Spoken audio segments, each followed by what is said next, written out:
ونستغفره ونعوذ بالله من شرور أنفسنا ومن سيئات أعمالنا من يهده الله فلا مضل له ومن يضلله فلا هادي له وأشهد أن لا إله إلا الله وأشهد أن محمدا عبده ورسوله أما بعد فإن خير الحديث كتاب الله وخير الهدي هدي محمد صلى الله عليه وسلم وشر الأمور محدثاتها وكل محدثة بدعة وكل بدعة ضلالة وكل ضلالة في النار فأعوذ بالله من الشيطان الرجيم قاف والقرآن المجيد بل عجبوا أن جاءهم منذر منهم فقال الكافرون هذا شيء عجيب أئذا متنا وكنا ترابا ذلك رجع بعيد قد علمنا ما تنقص الأرض منهم وعندنا كتاب حفيظ بل كذبوا بالحق لما جاءهم فهم في أمر مريج أفلم ينظروا إلى السماء فوقهم كيف بنيناها وزيناها وما لها من فروج والأرض مددناها وألقينا فيها رواسي وأنبتنا فيها من كل زوج بهيج تبصرة وذكرى لكل عبد منيب ونزلنا من السماء ماء مباركا فأنبتنا به جنات وحب الحصيد والنخل باسقات لها طلع نضيد رزقا للعباد وأحيينا به بلدة ميتا كذلك الخروج كذبت قبلهم قوم نوح وأصحاب الرس وثمود وعاد وفرعون وإخوان لوط وأصحاب الأيكة وقوم تبع كل كذب الرسل فحق وعيد أفعينا بالخلق الأول بل هم في لبس من خلق جديد وقال في موضع آخر بسم الله الرحمن الرحيم إن الذين يكتمون ما أنزلنا من البينات والهدى من بعد ما بيناه للناس في الكتاب أولئك يلعنهم الله ويلعنهم اللاعنون۔ تمام قسم کی تعریف و توصیف، حمد و ثناء، کبریائی و بڑائی اس اللہ رب العالمین کے لیے ہے جس نے ہم تمام لوگوں کو پیدا کیا، مومن بنایا، مسلمان بنایا، موحد بنایا، اشرف المخلوقات کے لقب سے ملقب کیا۔ درود و سلام نازل ہو تمام انبیاء علیہ الصلاۃ والسلام پر، بالخصوص بے حد و حساب تاجدار مدینہ احمد مجتبیٰ محمد عربی صلی اللہ علیہ وسلم پر، ان کی آل پر، ان کی ازواج پر۔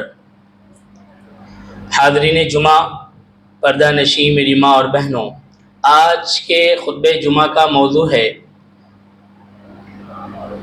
توحید کی اہمیت، اس کی فضیلت، توحید کا مقام کیا ہے، اور اس کے مقابلے میں شرک، اس کی قباحت کیا ہے، اس کے اوپر ہم بیان کریں گے۔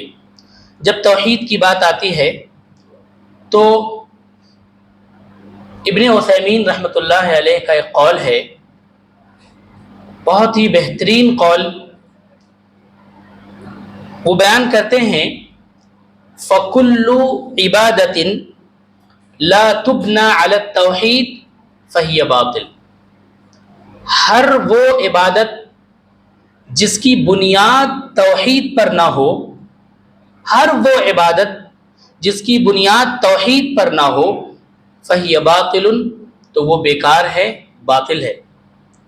آپ نماز پڑھتے ہیں، آپ روزہ رکھتے ہیں، زکوٰۃ دیتے ہیں، حج کرتے ہیں، صدقات و خیرات کرتے ہیں، جتنے بھی عبادات ہو سکتے ہیں، وہ تمام کی تمام عبادات اگر اس کی بنیاد توحید پر نہیں ہے تو پھر وہ عبادت بیکار ہے، باطل ہے۔ توحید کسے کہتے ہیں؟ توحید کیا ہے؟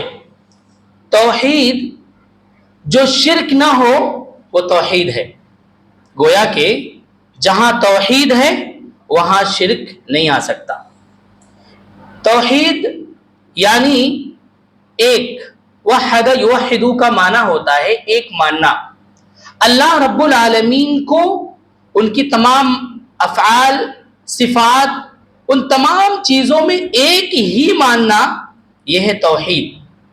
تو جہاں توحید ہے وہاں شرک نہیں آ سکتا، اور جہاں شرک ہے وہاں توحید نہیں ہو سکتا. آئیے ایک حدیث دیکھتے ہیں. عن جابر بن عبد الله رضی اللہ تعالی عنہما قال سمعت رسول اللہ صلی اللہ علیہ وسلم یقول من لقی اللہ لا یشرک به شیئا دخل الجنہ ومن لقیہ یشرک به دخل النار.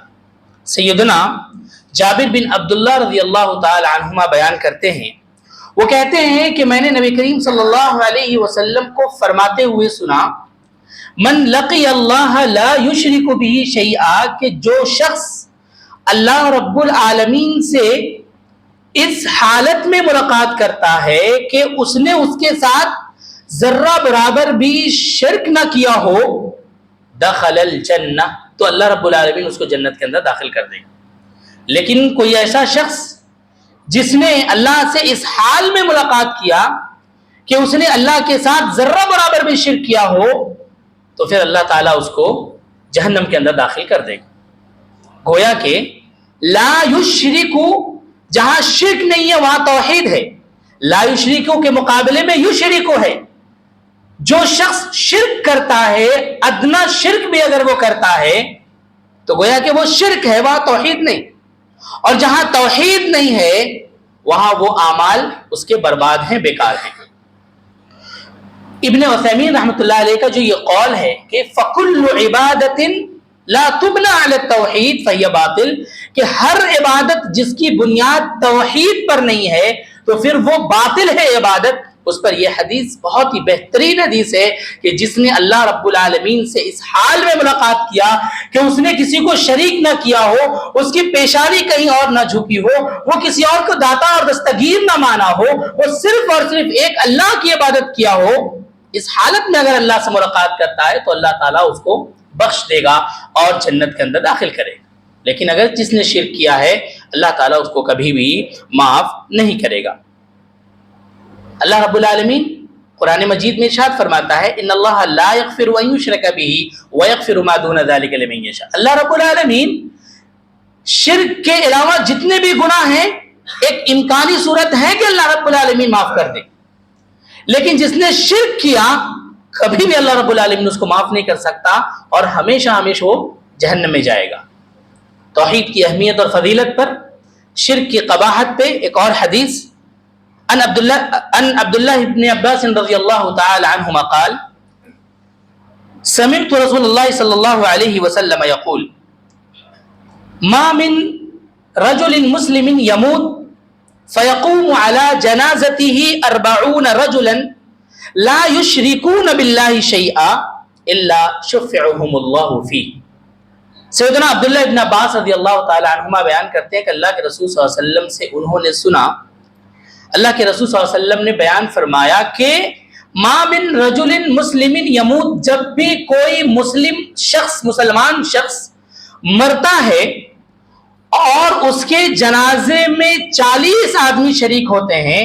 کیسے 40 آدمی؟ لا یشرکون باللہ شیئا، جو کبھی شرک نہیں کیے ہوتے. ایسے 40 آدمی جو شرک نہ کیے ہو اپنی زندگی میں، وہ جب جنازے میں آ جاتے ہیں تو اللہ کے رسول کہتے ہیں اللہ شفعهم اللہ فی، اللہ تعالیٰ اس شخص کے گناہوں کو معاف کر دیتا ہے. کتنی بڑی بات ہے. یعنی اس سے فائدہ ان کا ہو رہا ہے کہ ہم اگر موحد ہیں، ہم اگر توحید پر ہیں تو ہماری توحید سے اس کا فائدہ ہو رہا ہے، مرنے والے کا فائدہ ہو رہا ہے. اگر 40 ایسے موحد آدمی کسی جنازے میں شریک ہو جائیں اور جنازے میں جب ایک شخص شریک ہوتا ہے تو وہ دعا کرتا ہے میت کے بارے میں، اس کی مغفرت کے لیے دعا کرتا ہے. تو جب 40 موحد آدمی اس کی مغفرت کے لیے دعا کرتا ہے تو اللہ رب العالمین اس شخص یعنی ان موحدین کی دعاؤں کو اس میت کے حق میں قبول کرتا ہے. کتنی بڑی بات ہے. تو توحید سے ان کا بھی فائدہ ہو رہا ہے اور ہمارا بھی فائدہ. اسی لیے توحید بنیاد ہے. اگر توحید نہیں ہے ہماری زندگی میں, ہم ایک ہو کر یعنی ایک اللہ کی عبادت نہیں کرتے, کسی اور کو بھی اگر شریک کرتے کسی بھی معاملے میں ہو. ویسے توحید کی بہت ساری اقسام ہیں, شرک کے بہت سارے اقسام ہیں, لیکن سب سے اعلیٰ تو یہی ہے کہ ایک بندہ اپنی پیشانی کو اللہ کے علاوہ کسی اور کے سامنے اگر جھکاتا ہے, یہ شرک ہے. تو گویا کہ 40 موحد آدمی اگر کسی مسلم شخص کے جنازے میں شریک ہو جائے, اس کے لیے دعا کرے, تو اللہ تعالیٰ ان کی دعا کو قبول کرتا ہے. یہ توحید کی اہمیت ہے. اسی طریقے سے ایک اور حدیث ان ابی ذر رضی اللہ تعالی عنہ قال قال رسول اللہ صلی اللہ علیہ وسلم یقول اللہ تعالی یا ابن آدم لو عملت قراب الارض خطایا ولم تشرک بی شیئا جعلت لك قراب الارض مغفرہ. اللہ کے رسول صلی اللہ علیہ وسلم ارشاد فرماتے ہیں کہ اللہ رب العالمین ارشاد فرماتا ہے کہ اگر کوئی بندہ زمین بھر گناہ کر کے ہمارے پاس اس حال میں آتا ہے لا یشرک بی شیئا کہ اس نے میرے ساتھ کسی کو شریک نہ کیا ہو, جعلت لک قراب الارض مغفرہ, تو میں زمین بھر مغفرت کے ساتھ اس کے پاس آتا ہوں. کہ اللہ رب العالمین کی اپنے بندوں سے محبت دیکھیے کہ اللہ تعالیٰ کہتا ہے کہ اگر کوئی شخص زمین بھر گناہ کر کے آئے, آپ نے پوری زندگی گناہ کا کام کیا, پوری زندگی آپ نے نافرمانی کی, تو ممکن ہے کہ اللہ رب العالمین آپ کو بخش دے بغیر سزا کے اور آپ کو جنت کے اندر داخل کر دے. لیکن اگر آپ نے شرک کا عمل کیا ہے, ذرہ برابر بھی کسی معاملے میں آپ نے اللہ کے ساتھ شرک کیا ہے, تو پھر اللہ رب العالمین کبھی بھی نہیں بخشے گا اور ہمیشہ کے لیے آپ کو جہنم کے اندر داخل کر دے گا.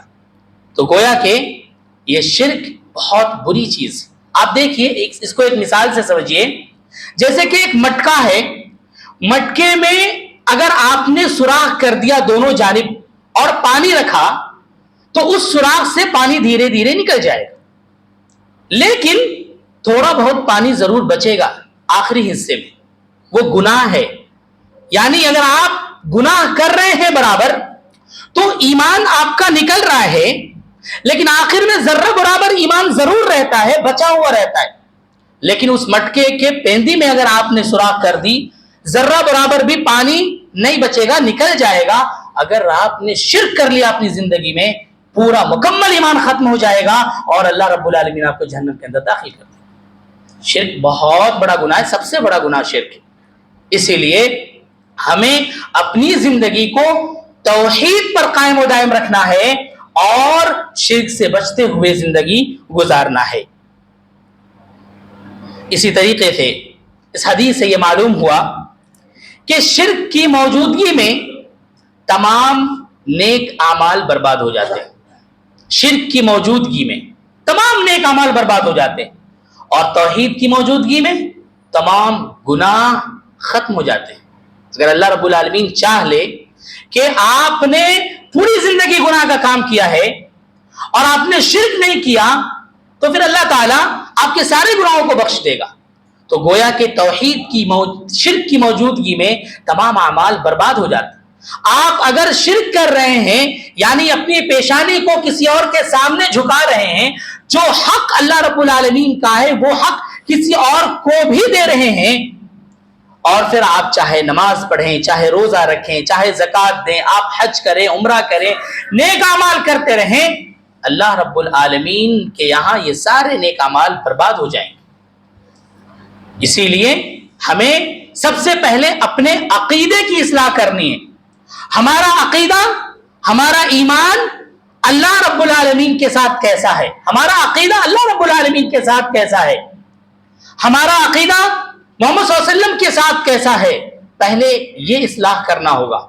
اس لیے کہ بہت سارے لوگ ایسے ہیں، آپ کے بھائی، آپ کے پڑوس میں رہنے والے لوگ، ایسے بہت سارے لوگ ہیں، آپ ہی کے ساتھ مسجد میں آتے ہیں نماز پڑھنے، آپ ہی کے ساتھ ان کا معاملہ ہوتا ہے، اٹھنا بیٹھنا ہوتا ہے، لیکن یہ لوگ نماز تو آپ کے ساتھ پڑھتے ہیں اور مزاروں پر بھی جاتے ہیں، وہاں جا کر اپنی پیشانی کو ٹکاتے ہیں، وہاں جا کر جو بزرگ ہیں، جو قبر میں ہیں، ان کو بزرگ مانتے ہیں اور ان کے سامنے اپنی پریشانی کو رکھتے ہیں، ان سے امیدیں لگاتے ہیں، ان کے قبروں پہ چادر چڑھاتے ہیں۔ ایسے تمام شرکیہ افعال اور اعمال انجام دیتے ہوئے وہ نماز بھی پڑھتے ہیں، وہ روزہ بھی رکھتے ہیں، وہ زکوٰۃ بھی دیتے ہیں، وہ آپ کے ساتھ رہتے ہیں۔ ایسے لوگ موجود ہیں، آپ انہیں سمجھائیں، آپ انہیں بتائیں، آپ کے اوپر ضروری ہے کہ یہ علم ان کو دیں، ان کو بتائیں کہ یہ غلط کام ہے۔ آپ کا کام بتاتے رہنا ہے اور خود اپنی اصلاح کرتے ہوئے اچھی زندگی گزارنے کی کوشش کرنا ہے۔ اسی لیے کہ ہمیں اگر ہماری زندگی میں شرک ہے تو پھر ہم کامیاب نہیں ہیں۔ کون نہیں چاہتا کہ وہ شخص کامیاب ہو جائے؟ کون ایسا شخص ہے جو کامیاب نہیں چاہتا؟ آخر یہ دنیاوی زندگی، ہمیں معلوم ہے کہ یہاں سے ہم سبوں کو مر کر کے اللہ رب العالمین کے پاس جانا ہے اور وہاں ہمارا حساب و کتاب ہونے والا ہے۔ کل قیامت کے دن صرف دو گروہ ہوں گے۔ وہ دو گروہ کون ہیں؟ فَمِنْهُمْ شَقِيٌّ وَسَعِيدٌ۔ وہاں دو گروہ ہوں گے، ایک شقی کا گروہ ہوگا اور ایک سعید کا ہوگا۔ شقی گروہ میں وہ تمام کے تمام لوگ آ جائیں گے، مشرک، کافر، بدعات خرافات پر عمل کرنے والے لوگ، جتنے لوگ ہیں شقی کے اندر جہنمی۔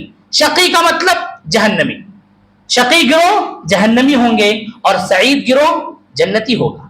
فَأَمَّا الَّذِينَ سُعِدُوا فَفِي الْجَنَّةِ، جو لوگ سعید ہیں وہ جنت میں جائیں گے، اور وَأَمَّا الَّذِينَ شَقُوا فَفِي النَّارِ، اور جو شقی ہیں وہ جہنم میں جائیں گے۔ تو آئیے سعید کیسے بنے؟ آخر ہم سعید والی زندگی کیسے گزاریں؟ اس کو ایک حدیث سے دیکھتے ہیں۔ عن ابی ہریرہ رضی اللہ تعالی عنہ قال قیل یا رسول اللہ من اسعد الناس بشفاعتک یوم القیامہ۔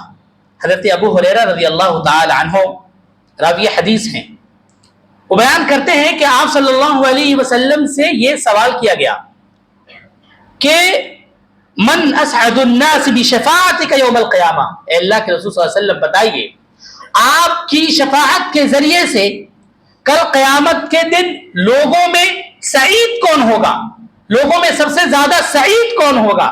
نیکبخت اور خوش بخت کون ہوگا؟ جنتی کون ہوگا؟ یہ سوال حضرت ابو ہریرہ رضی اللہ تعالی عنہ نے کیا۔ یہ سوال سننے کے بعد آپ صلی اللہ علیہ وسلم نے اس سوال کی تحسین فرمائی، آپ نے ابو ہریرہ کی تعریف کی۔ میں نے اس سے پہلے خطبات میں میں نے حدیث بیان کیا تھا جس میں ایک صحابی اللہ کے رسول سے سوال کرتے ہیں کہ اللہ کے رسول بتائیے کہ قیامت کب قائم ہوگی؟ تو آپ صلی اللہ علیہ وسلم اس کا جواب دیتے ہیں کہ یہ تو دور کی بات ہے کہ قیامت کب قائم ہوگی، تم پہلے یہ بتاؤ کہ تم نے قیامت کے لیے تیاری کیا کر رکھا ہے۔ تو یہ ایک سوال کا اور جواب کا طریقہ ہے۔ حضرت ابو ہریرہ نے یہاں سوال کہ اللہ کے رسول بتائیے کہ لوگوں میں سب سے زیادہ، یعنی آپ کی شفاعت کے ذریعے سے کل قیامت کے دن لوگوں میں سب سے زیادہ سعید کون ہوگا؟ تو آپ صلی اللہ علیہ وسلم نے کہا یا ابا ہریرہ لقد ظننت الا يسألني عن هذا الحديث احد منك، میرا یقین تھا کہ اس معاملے میں یہ سوال جو تم نے کیا تم سے پہلے کوئی بھی نہیں کر سکتا۔ کیوں؟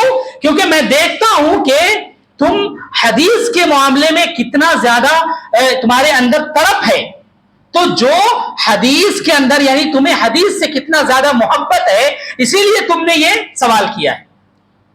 گویا کہ ہمیں حدیث سے بھی محبت رکھنا ہے۔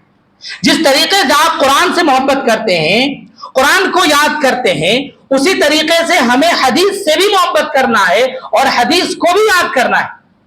حضرت اللہ کے رسول صلی اللہ علیہ وسلم نے حضرت ابو ہریرہ کی تحسین فرمائی کہ تم نے جو یہ سوال کیا ہے بہترین سوال ہے، اور اس حدیث کے بارے میں تم سے پہلے کوئی سوال نہیں کر سکتا تھا، میرا یقین تھا۔ اور یہ تحسین کرنے کے بعد آپ صلی اللہ علیہ وسلم نے بیان فرمایا اسعد الناس بشفاعتی یوم القیامہ، قیامت کے دن میری شفاعت کے ذریعے سے لوگوں میں سعید وہ ہوگا جو من قال لا الہ الا اللہ خالصا من قلبی، جو خالص دل سے لا الہ الا اللہ کا اقرار کیا ہوگا، وہ ہماری شفاعت کے ذریعے سے کل قیامت کے دن سعید ہوگا، یعنی وہ جنت میں جائے گا۔ یعنی لا الہ الا اللہ توحید کا کلمہ ہے، اور یہ کلمہ اتنا آسان نہیں ہے جتنا کہ ہم حدیثوں میں سنتے ہیں کہ جس نے بھی لا الہ الا اللہ کہا اور جنت میں داخل ہو جائے گا۔ آپ اگر لا الہ الا اللہ کا اقرار کرتے ہیں تو لا الہ الا اللہ کے جتنے تقاضے ہیں وہ پورا کرنا پڑے گا۔ آپ جب یہ اقرار کرتے ہیں کہ اللہ کے علاوہ کوئی معبود نہیں ہے، تو پھر اللہ رب العالمین نے آپ کو جو بھی احکام بتائے ہیں، جتنے بھی احکامات ہیں، جتنے منہیات ہیں، اس پر عمل کرنا ہوگا۔ آپ جب محمد الرسول اللہ کہتے ہیں تو آپ نے اللہ کے رسول، آپ نے محمد صلی اللہ علیہ وسلم کو جب رسول مانا تو رسول صلی اللہ علیہ وسلم نے جتنے احکام ہمیں بتائے ہیں اس پر عمل کر کے دکھانا ہوگا، تب جا کر کے کل قیامت کے دن ہم اللہ کی شفاعت، اللہ کے رسول کے شفاعت کے زمرے میں آئیں گے۔ اتنا آسان نہیں ہے کہ آپ نے صرف زبان سے یہ کلمہ ادا کر لیا اور یوں ہی لاپرواہی والی آپ زندگی گزار رہے ہیں، سستی اور کاہلی کی زندگی گزار رہے ہیں، نافرمانی کی زندگی گزار رہے ہیں، اور آپ سمجھتے ہیں کہ ہم بس لا الہ الا اللہ پڑھ لیے، مسلمانی نام رکھ لیے، اللہ تعالیٰ بخش دے گا۔ ایسا نہیں ہے، ایسا بالکل بھی نہیں ہے۔ آپ یعنی لا الہ الا اللہ محمد الرسول اللہ کے اقرار کرنے کے بعد آپ کو اس کے تقاضوں کو پورا کرنا ہوگا۔ ان کے تقاضوں کو پورا کرتے ہوئے جو غلطیاں اور جو گناہ ہو جائے، ان غلطیوں کو، ان گناہ کو اللہ رب العالمین معاف کر دے۔ لیکن آپ یوں ہی مکمل آپ نے چھوڑ دیا، آپ نے نماز چھوڑ دیا، آپ نے روزہ چھوڑ دیا، آپ زکوٰۃ نہیں دیتے، اللہ نے آپ کے اوپر حج فرض کیا ہے، آپ حج نہیں کرتے، لوگوں کے ساتھ اچھا معاملہ نہیں کرتے، اخلاق آپ کے اچھے نہیں ہیں، لوگوں کے حقوق کی ادائیگی نہیں کرتے، یہ سب نافرمانی کر رہے ہیں آپ کو احساس تک نہیں ہو رہا، اور آپ سمجھ رہے ہیں کہ اتنی آسانی کے ساتھ اللہ تعالیٰ ہمیں کل قیامت کے دن جنت کے اندر داخل کر دے گا۔ ایسا بالکل بھی نہیں ہے۔ لا الہ الا اللہ کا اقرار کرنے کے بعد اللہ رب العالمین کے تقاضوں کو پورا کرنا ہوگا، اور تقاضا کیا ہے؟ کم از کم تو جتنے بھی عبادات ہیں، جتنے تقاضوں میں لا الہ الا اللہ کے تقاضوں میں سب سے بڑی چیز یہ ہے کہ جب آپ نے اللہ کو ایک مانا تو اللہ کے لیے آپ کو نماز پڑھنا ہوگا۔ تمام عبادات میں سب سے اہم عبادت نماز کو قرار دیا گیا ہے، تو نماز پڑھنا ہوگا۔ توحید کا اقرار کرتے ہوئے، شرک سے بچتے ہوئے نماز پڑھنا ہوگا۔ اللہ نے آپ کے اوپر روزہ فرض کیا ہے، روزہ رکھنا ہوگا۔ اب رمضان المبارک کا مہینہ شروع ہو رہا ہے، ایسے بہت سارے نوجوان، بہت سارے احباب ایسے ہیں جو بہانہ لگا کر کہ ہمیں یہ خرابی ہے، ہمیں یہ پریشانی ہے، وہ روزہ نہیں رکھتے۔ اللہ رب العالمین نے روزہ فرض کیا ہے، آپ کو مکمل روزہ رکھنا ہوگا، یہ تقاضے ہیں، اس کو پورا کرنا ہوگا، تب جا کر کے کل قیامت کے دن ہم رسول اکرم صلی اللہ علیہ وسلم کی شفاعت کے زمرے میں آئیں گے۔ نبی کے شفاعت کے دائرے میں کون لوگ آئیں گے؟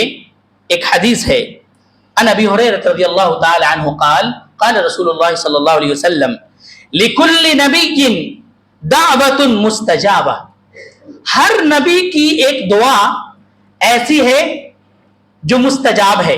ہر نبی کی ایک دعا ایسی ہے جو اللہ رب العالمین نے تمام نبیوں اور تمام انبیاء کو یہ کہا کہ تمہاری ایک ایسی دعا ہے جو ہمیں قبول کرنا ہے۔ فتعجل کل نبی دعوتہ، اللہ کے نبی نے کہا ہر نبی نے اپنی دعا کو استعمال کر لیا۔ اللہ کے رسول کہتے ہیں وَإِنِّي اخْتَبَأْتُ دَعْوَتِي شَفَاعَةٌ لِأُمَّتِي يَوْمَ الْقِيَامَةِ، میں نے اپنی اس مستجاب دعا کو کل قیامت کے دن تک باقی رکھا ہے، اور میں وہ دعا اپنی امت کی سفارش کے لیے، شفاعت کے لیے کروں گا۔ اللہ سے دعا کریں کہ اللہ رب العالمین ہم تمام لوگوں کو اللہ کے رسول صلی اللہ علیہ وسلم کے شفاعت کے زمرے میں کل قیامت کے دن داخل کر دے، اس لیے کہ ہماری شفاعت اگر اللہ کے رسول صلی اللہ علیہ وسلم کریں گے تو انشاءاللہ، اور اللہ رب العالمین وہ شفاعت کو قبول بھی کریں گے، اور انشاءاللہ ہم سب جنت کے اندر داخل ہوں گے۔